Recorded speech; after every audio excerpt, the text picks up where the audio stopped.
Now this convincer is actually a hand lock.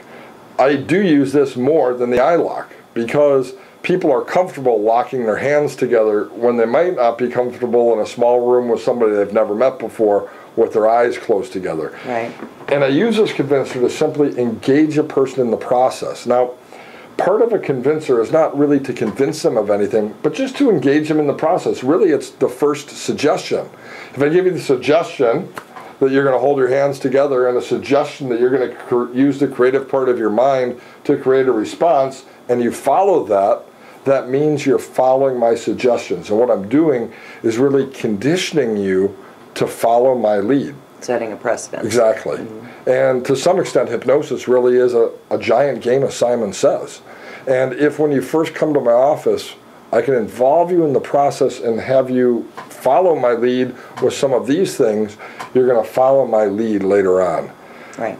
Now, I had somebody who came into my office a couple of weeks back. They were an artist, and they came to see me because they had sort of a creative block, and the guy was just really frustrated. He'd been successful to this point, but hadn't produced any real work or met any deadlines in the last 14 months, and was feeling like that pattern of a lack of productivity was feeding on itself.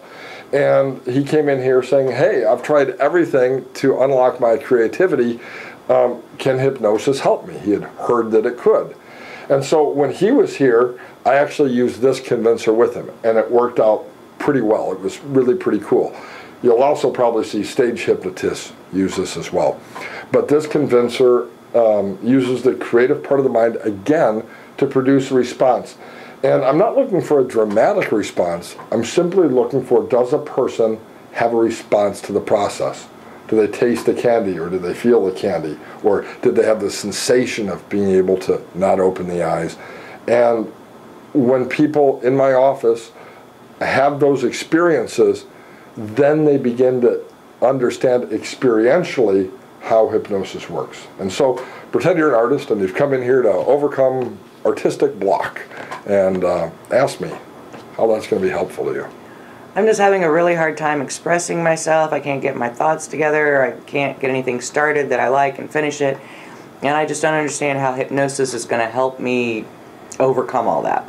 You know, a lot of people wonder, how can hypnosis, which seems so simple, help me with very real difficulties? And as an artist, I know that you're a creative person because you've been successful in the past. So it's not that you don't have the capacity to be creative, it's unlocking that creativity that's really the key. Here, before we go any further, let me just kind of show you how we can actually unlock that creativity. Is that okay with you? Sure. All right, great. Here, take your hands and just clasp them together, just like that. Just, perfect.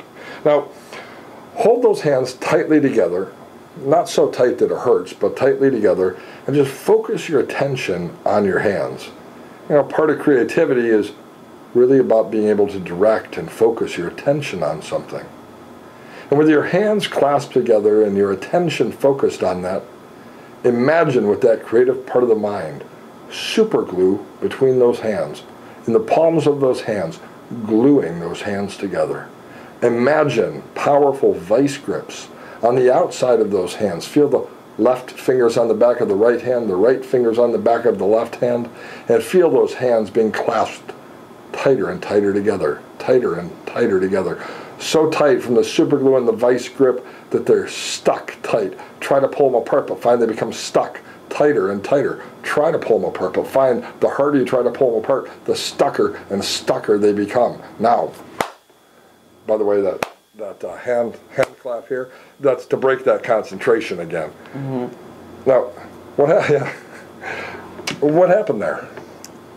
They were stuck together. Sure. Now, you knew with that intellectual part of the mind, this is silly, I could pull them apart. Mm-hmm. But what was the feeling for you? Well, with every specific thing that you said, you know, I could feel the fingers on the back of the hand. I could feel the palms pressed together. It felt like they were being squeezed. It didn't quite hurt, but it was pretty tight. You know, everything that you said, I could experience it. Sure. And so when I said try to pull them apart, but they become stuck tighter, they locked down tighter. It wasn't going anywhere. Exactly. And that's how hypnosis, it can unlock your inner creativity by just accessing that part of the mind that transcends what's normal, by accessing that part of the mind that transcends what's expected. And hypnosis is a great tool for unlocking that inner creativity and accomplishing things that you never could have before.